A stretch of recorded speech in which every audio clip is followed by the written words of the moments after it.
Então vamos falar hoje sobre o tema da aula, que são as praias arenosas e as dunas. Nós começamos a falar falamos a aula passada em praias e praias rochosas ou costões rochosos, e hoje nós vamos trabalhar com outro sistema de interface que também é praial, mas que agora a composição desse substrato, e aí vocês estão pensando em bentos que vivem, os animais que vivem, as plantas que vivem no substrato, então os fatores que vão ser determinantes, as adaptações dos animais, e os fatores determinantes para a distribuição desses animais também vão ser diferentes daqueles encontrados num costão. As praias arenosas, elas ocorrem primeiro em todas as latitudes, tipos de costas, climas e regimes de maré. E quando a gente pensa em praia, nós temos que pensar que nós estamos trabalhando agora com um substrato inconsolidado.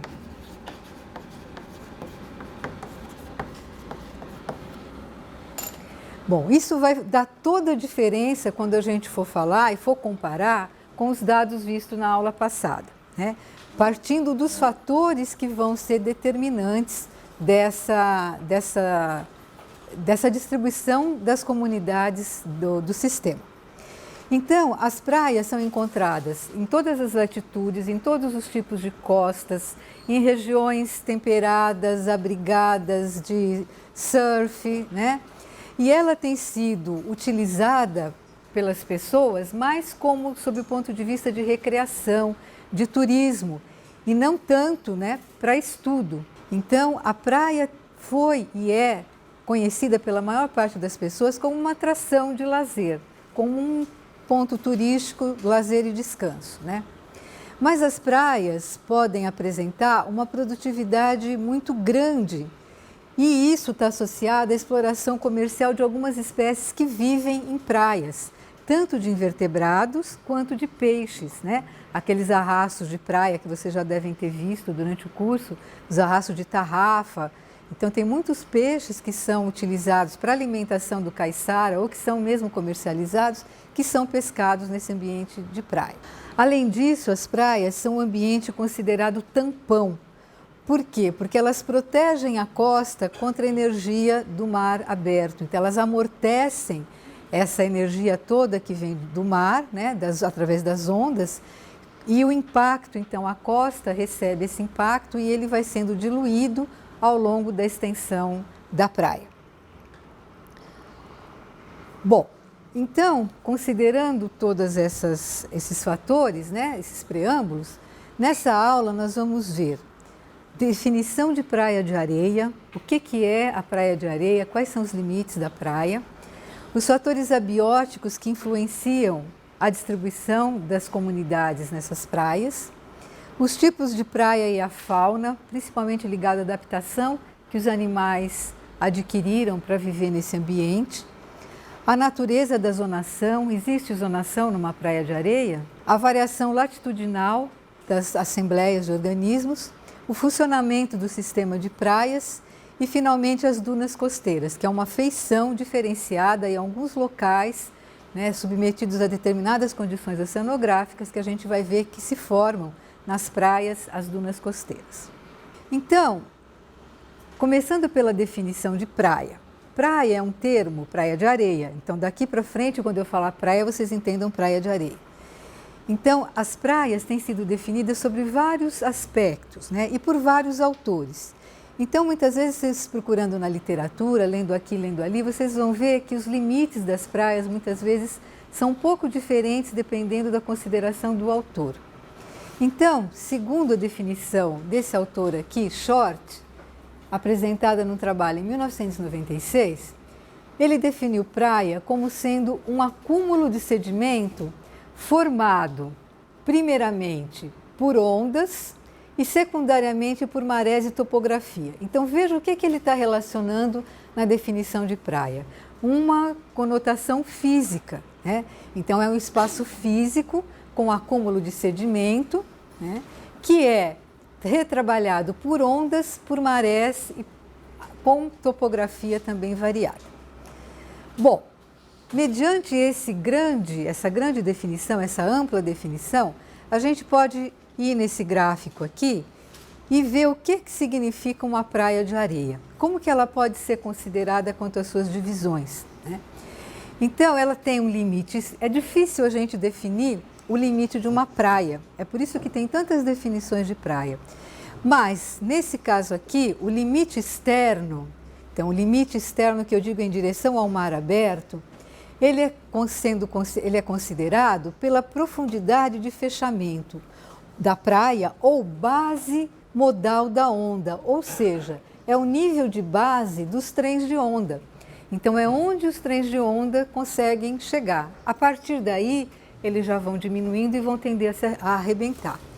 Então, esse nível de base seria ainda na plataforma continental, que é o que a gente chama de sublitoral, quando comparando com o costão rochoso, né? Então, nós temos aquelas condições de estar, durante a maré baixa, só ser descoberto nas marés mais baixas do ano. Normalmente, ele está coberto por uma camada pequena de água, né? Pouco espessa. E o nível interno, ou seja, em direção à costa, que é considerado pelo nível máximo da ação de ondas de tempestade, ou pelo início das dunas, caso a costa tenha duna. Então, na realidade, seria esse o limite físico em que os sedimentos iriam se acumular e a fauna teria para habitar ao longo de um tempo, né? Bom, além disso, então, existem nomes que são dados a esse conceito de praia. Então, se pode chamar de plataforma continental interna, essa zona que seria o sublitoral, a antepraia, que seria a zona submetida ao constante entrada e saída da onda, né, que é chamada também zona de arrebentação e surf. Eu já vou mostrar um esqueminha para vocês disso. E depois a face praial, que é a zona de espraiamento, que realmente aquilo que a gente vê seria correspondente ao quê? Ao médio litoral, né?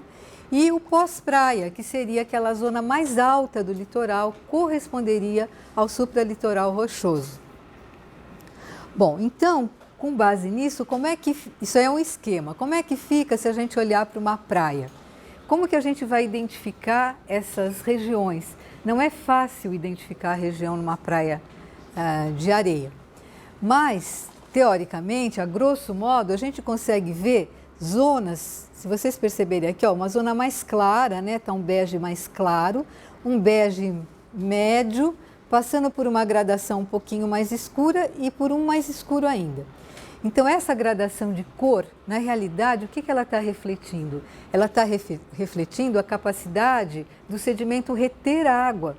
Então, é a retenção de água menor ou maior, né, aqui em direção à água, aqui em direção à costa, é que vai mudando a cor do sedimento. Então, a areia que a gente gosta de ficar tomando banho de sol é aquela areia sem água, é a areia seca que está aqui em cima, na zona mesmo de secagem, é onde não tem água, é o mais alto da praia, onde eventualmente aqueles borrifos de tempestade conseguem molhar, as ressacas conseguem chegar, né?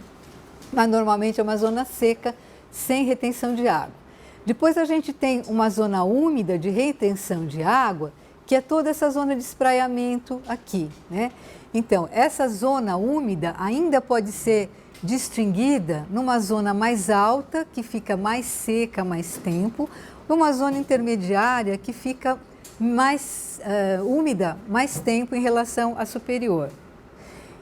E aqui a zona de espraiamento é que constantemente as ondas estão chegando e saindo daquela região.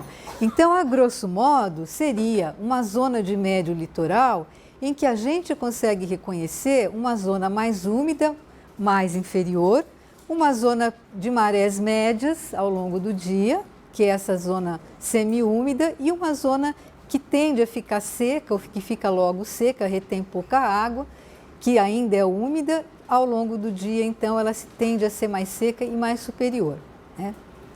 Seria, então, o limite com a zona totalmente seca. E aqui embaixo, na face, vocês estão vendo aqui que está bem escura essa parte da foto? Isso aqui seria o lugar correspondente a essa faixa aqui, que tem aquela lâmina de água praticamente constante e que está ligada à zona do surf. Zona da arrebentação é quando a onda vem e quebra na praia, e a zona do surf é imediatamente depois, quando a ondinha, né, aquele branquinho, aquela espuma da onda, chega até a areia. Então, visualmente, se a gente chegar numa praia, o que a gente vai poder ver, facilmente ver? Uma zona de varrido ou de espraiamento, né, que é isso aqui que a gente vê, mais úmido ou mais seco. Uma zona de ressurgência do lençol freático, que é essa zona aqui, que está próxima, então, da água já, da parte média, a parte baixa do médio litoral, e a linha de deixa, que é a linha em que a onda deixa a praia, que é a linha mais alta que a gente vê úmida, né? Que seria, então, o limite daquele supralitoral. O limite médio daquele supralitoral. Então chama linha de deixa é porque quando a água deixa a areia, é o limite máximo que ela chega. Então a gente consegue ver visualmente através dessas cores, da gradação de cor da praia, que é ocasionada, como eu já disse, pela retenção de água. Bom, mas as praias, como vocês sabem e veem, né, e estudaram já, elas são ambientes muito dinâmicos, elas não param no tempo. E essa característica delas terem uma ligação temporal, uma influência temporal muito forte na sua formatação, na sua física, né? Isso então faz com que 3 fatores principais tenham sido reconhecidos e que fortemente têm influência sobre as praias. A parte física das praias, a forma que essa praia se apresenta, à disposição de colonização dos animais, então, e das plantas, né? Então, primeiro seria ligado à partícula da areia ou do sedimento, né? O tipo do sedimento. O outro fator dinâmico está ligado à energia das ondas que chegam na praia, com que força essas ondas chegam, e o regime de maré. Qual tipo de maré, quer dizer, o que faz cobrir e descobrir periodicamente a praia, a essa praia está submetido, né? Então vamos ver primeiro os fatores ligados ao tamanho da partícula.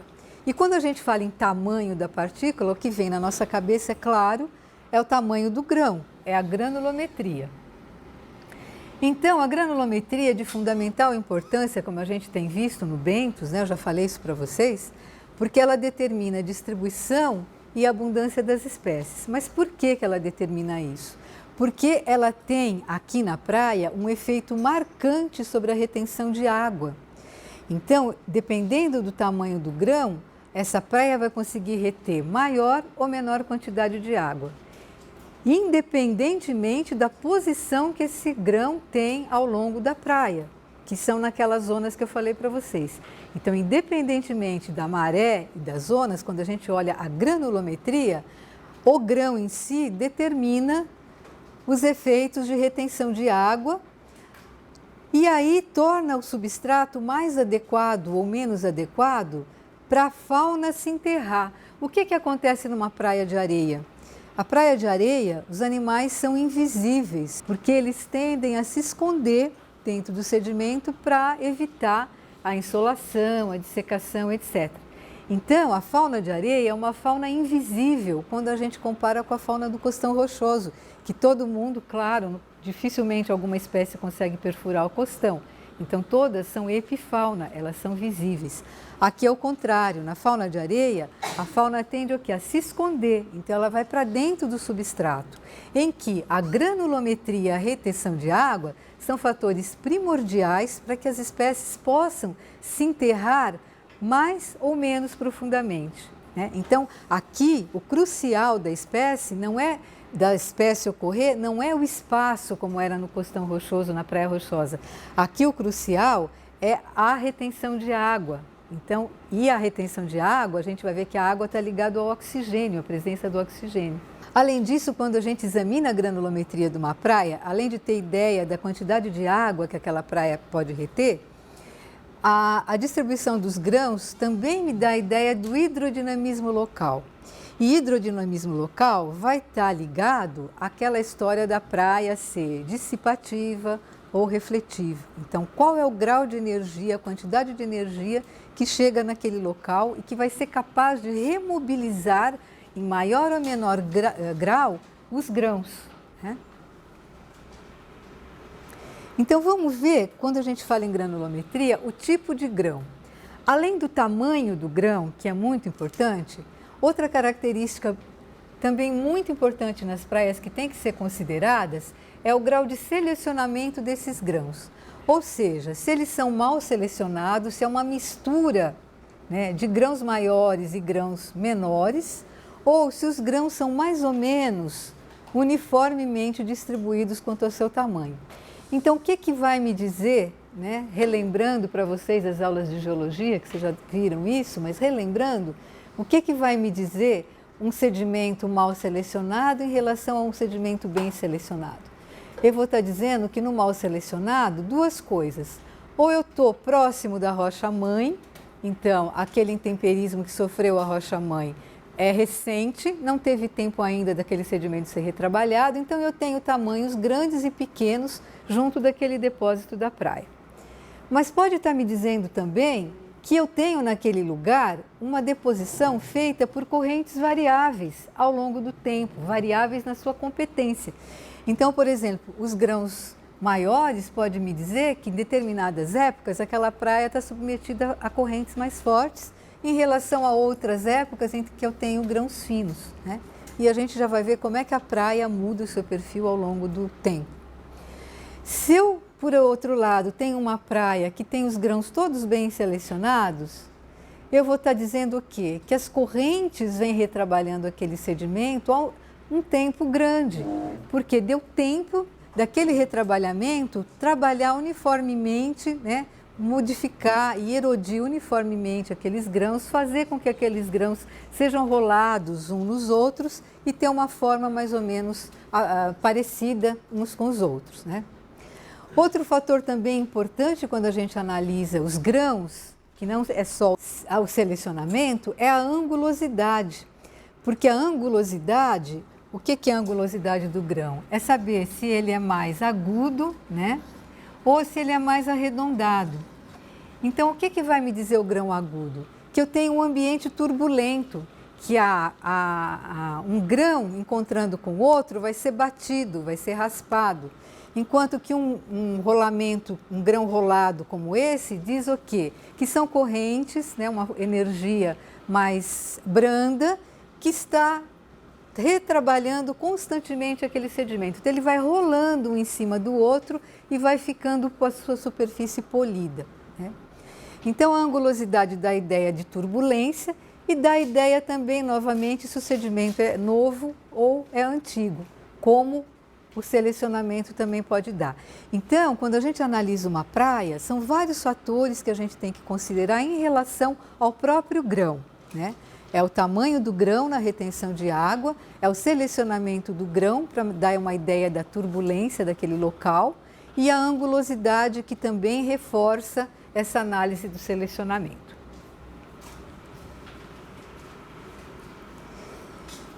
Bom, então a gente tem uma classificação que é,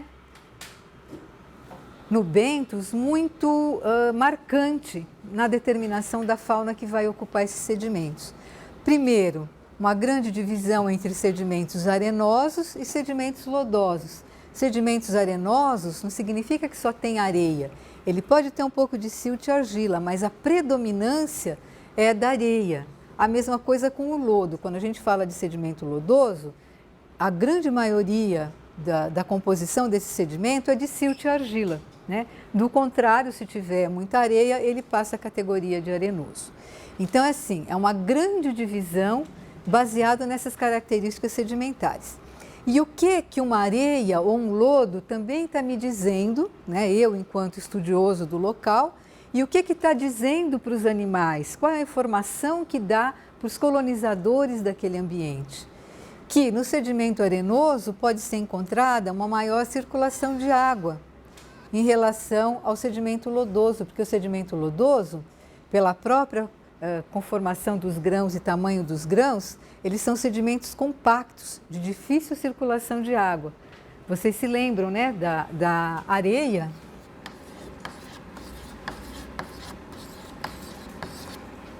E de uma argila. Eu estou exagerando milhares de vezes o tamanho dessa argila, ela é muito menor que isso. Mas só para comparar, o que acontece? A argila se deforma com a pressão, são grãos muito pequenos, então isso faz com que não haja praticamente orifício a partir do primeiro milímetro em relação à superfície desse sedimento. Então, esses espaços se tornam cada vez menores. E o que acontece com a circulação de água? Ela é impedida, porque ainda mais a argila, né, que é impermeável, então essa água fica concentrada muito aqui na parte superficial. Enquanto que na areia, como tem esses orifícios entre os grãos possuem espaço entre si, então fazem com que o sedimento tenha uma maior percolação de água, que conseguem penetrar então até uma profundidade muito maior. E a quantidade, se vocês analisarem a quantidade de água que pode ser retida numa argila e numa areia, né? No sedimento lodoso e no sedimento arenoso. Então, o que vai acontecer? O sedimento arenoso é basicamente um ambiente oxigenado. Um sedimento lodoso é um ambiente com déficit de oxigênio. Então, o que vai acontecer? A gente vai ver que os animais, especialmente a meiofauna, que são aqueles animais bem pequenos que vivem entre os grãos, que vão viver nesses espaços ou nesses espaços. Então veja a diferença de ambiente para a meiofauna, principalmente, que se compõe o que forma um lodo ou uma areia, uma praia lodosa ou uma praia arenosa, né? Então a gente vai ver que as adaptações da macrofauna, que são os maiores, também vai ser muito diferenciada em relação ao lodo, porque aí o animal, como tem a capacidade de penetrar, e esse sedimento tende a ser mais compacto, então os animais vão ter que desenvolver mecanismos para conseguir penetrar aqui e respirar dentro desse sedimento, que é um sedimento anóxico aqui embaixo, né? A gente vai ter falta de oxigênio. Então agora a gente vai falar da variação das marés. A variação das marés é muito importante porque o que vai acontecer quando a água invade a praia, banha essa praia e periodicamente ela vai sair, deixando então um ambiente mais seco, né, e submetido ao calor. As marés podem fazer com que haja, naquela porção seca, com maré baixa, estresse da fauna pelo calor, estresse pela dessecação. Vai haver uma redução de oxigênio para a respiração, porque na hora que a maré regride, que a maré deixa a praia exposta, o oxigênio vai deixar de entrar através da água, né? Vai haver também, nessa zona, na praia, uma redução de oportunidade para alimentação, principalmente para aqueles alimentadores em suspensão, porque a água vai estar em maré baixa, não banhando mais a praia. Então, durante um certo tempo, os suspensívoros não vão poder se alimentar, a não ser que eles desenvolvam algumas espécies para contornar esse problema, desenvolveram estratégias muito interessantes que a gente vai voltar a falar mais para frente na aula. Então, normalmente, com a maré baixa, expondo a praia, o nível de água vai cair daquele sedimento e a água, então, vai ficar retida nos espaços intersticiais. Então, o que vai acontecer com essa drenagem durante a maré baixa? Se o sedimento é mais grosseiro, composto, então, de grãos maiores e de cascalho. Aí vai ser ótimo, né? Porque vai ter um monte de oxigênio, porque eu expliquei aqui que a água fica retida. Só que, se a areia for muito grossa, o sedimento for muito grosso e esse cascalho estiver misturado com cascalho, que é um sedimento mais grosseiro ainda, por exemplo, conchas de animais, pedaços, fragmentos de rocha, né? Então a gente vai ter uma mistura. O que vai acontecer aqui? Ela vai, na maré baixa, ser drenada, né? Vai caminhar, vai percolar todos esses espaços que são grandes, então bastante água que é retida, só que ela não é retida. Ela vai, por pressão, ela vai indo para as camadas mais de baixo, até parar, pode ser aqui embaixo, no sedimento. E essa parte aqui da praia, os primeiros centímetros, vai ficar totalmente seco. Então, embora seja um sedimento que retenha, que tenha bastante espaços intersticiais, ele não vai ser um bom retentor de água, porque esses espaços são tão grandes que eles formam verdadeiras avenidas para que a água flua e pare mais para baixo, né? Então, para a fauna é muito ruim. Uma areia fina vai ter, então, seria um ambiente muito mais propício, porque esses orifícios, eles existem, é aquele primeiro caso que eu mostrei para vocês. Os orifícios existem, né? Mas muitas vezes eles não têm comunicação. Então eles retêm água, mas não formam essas passagens direto. Então eles retêm água por capilaridade. E muito mais, uma quantidade muito maior de água fica retida numa areia fina do que num sedimento grosseiro, com grãos grossos, né? Então, os animais, é claro que percebem isso, e vocês vão ver que a colonização desses ambientes ela é muito mais favorecida pela grande quantidade de água oxigenada que esse ambiente tem, né? Então, normalmente nas areias grossas, mais grosseiras, nas praias de areia grossa, a gente tende a ter uma diversidade muito baixa. São poucas espécies que conseguem viver, porque o problema vai ser a falta de água durante a maré baixa, não tem retenção de água. Enquanto que os sedimentos mistos ou compostos de areia mais fina, eles tendem a ser ambientes altamente favoráveis, porque mesmo durante a maré baixa, os animais conseguem viver dentro do sedimento com água e oxigênio, né? Energia das ondas é um outro fator muito importante nas praias, porque na realidade vai haver uma interação muito grande entre o tamanho do grão, a energia de ondas, o quanto essa água que chega na praia tem energia, alta energia ou pouca energia, ou seja, remobiliza muito sedimento ou remobiliza pouco sedimento, e as marés, né? E as marés que durante os 24 horas têm o seu movimento de trazer a água mais para cima ou deixar a água mais para baixo naquele espaço da praia. Então, essa interação entre granulometria, energia de ondas e marés vai produzir os famosos tipos morfodinâmicos de praia. Então, as praias têm uma gradação muito grande entre esses dois extremos que eu trouxe aqui.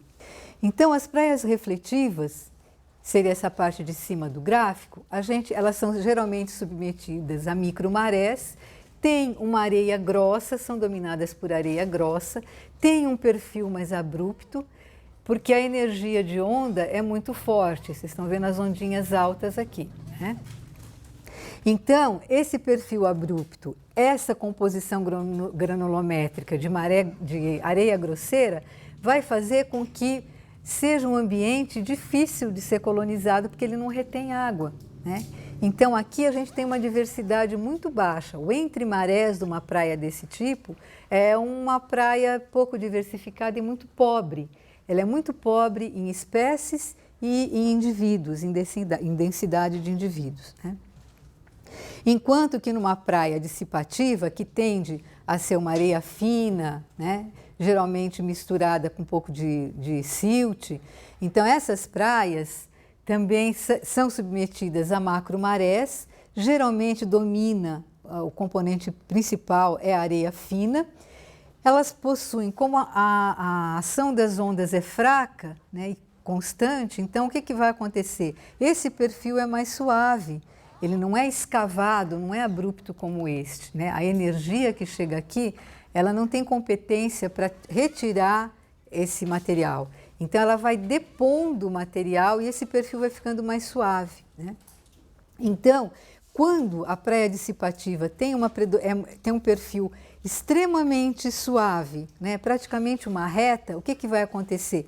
Eles vão formar os chamados baixios de maré, em que quando a maré baixa descobre a praia, vocês têm, às vezes, centenas de metros de extensão do entre marés, porque aquela praia praticamente não tem inclinação nenhuma, ela forma um baixio, né? Então, e aí a gente vai ter que a comunidade então pode se espalhar por um espaço muito maior do que em relação a uma praia que não é de baixio, né?